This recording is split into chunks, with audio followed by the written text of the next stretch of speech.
வணக்கம் வணக்கம் வணக்கம். இப்போ நம்ம டிடி நெக்ஸ்ட் லெவல் படத்தோட ஷார்ட் ஸ்டோரி தான் பார்க்க போறோம். இந்த படத்தோட கதை என்ன, படத்துக்கு நெகட்டிவ் ரிவ்யூ சொல்ற மூவி ரிவ்யூஸ் எல்லாரையும் பேய் கடத்தி கடத்தி கொலை பண்ணுது. அதே மாதிரி சந்தானம் ஒரு மூவி ரிவ்யூவரா இருக்கிறதுனால அவரையும் அவர் ஃபேமிலியும் ஒரு படத்துக்குள்ள அமைச்சு எப்படி டார்ச்சர் பண்ணி கொலை பண்றாங்களா, என்ன பண்றாங்க அப்படிங்கிறது தான் மீதி கதை.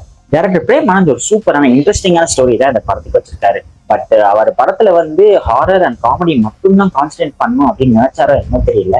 ஸ்கிரிப்ட்ல நிறைய இடத்துல கொஞ்சம் தோய்வடைஞ்ச மாதிரி தான் நமக்கு தோணுச்சு.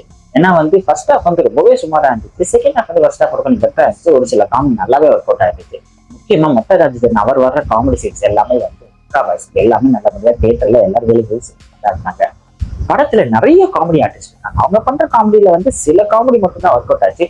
பல காமெடிங்கெல்லாம் ரொம்பவே ஃபோர்ஸ் பண்ணி காமெடி பண்ண வச்ச மாதிரி தோணுச்சு. நம்ம ஹீரோ சந்தானமோட கேரக்டர் ஒரு டிஃப்ரெண்டான கேரக்டரா இருந்துச்சு, நல்லா தான் இருந்துச்சு. பட் அவர் what bro, why bro, bro bro bro அப்படின்னு சொல்றது சில இடத்துல நமக்கு கொஞ்சம் இரிட்டேட்டிங் தான் இருந்துச்சு.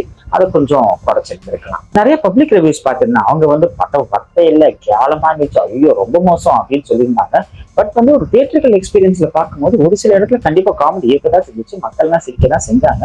தியேட்டரிக்கல் எக்ஸ்பீரியன்ஸ்ல அது நல்லா இருந்துச்சு அந்த விஷயங்கள்லாம். பட் ஓடிடில எப்படி டெலிவரி ஆகும்னு தெரியல. இது யாருக்கான படம் அப்படின்னு பாத்தீங்கன்னா, புதுசா எதிர்பார்க்கறவங்க இந்த படம் அவ்வளவா ரீச் ஆகுமா அப்படிங்கிறது ஒரு டவுட் தான். ஜோக் அப்படின்னு கேட்டாலே எனக்கு நிறைய சிரிப்பு வரும் அப்படின்னு நினைக்கிறாங்க. கண்டிப்பா இந்த படம் சூப்பரா ஒர்க் அவுட் ஆகும். நார்மல் ஆடியன்ஸ்க்கு இது ஒரு ஆவரேஜான படமா. ஒரு காமெடி படமா இருக்கிறதுனால லாஜிக் எல்லாம் கண்டிப்பா நம்ம பார்க்கவே கூடாது.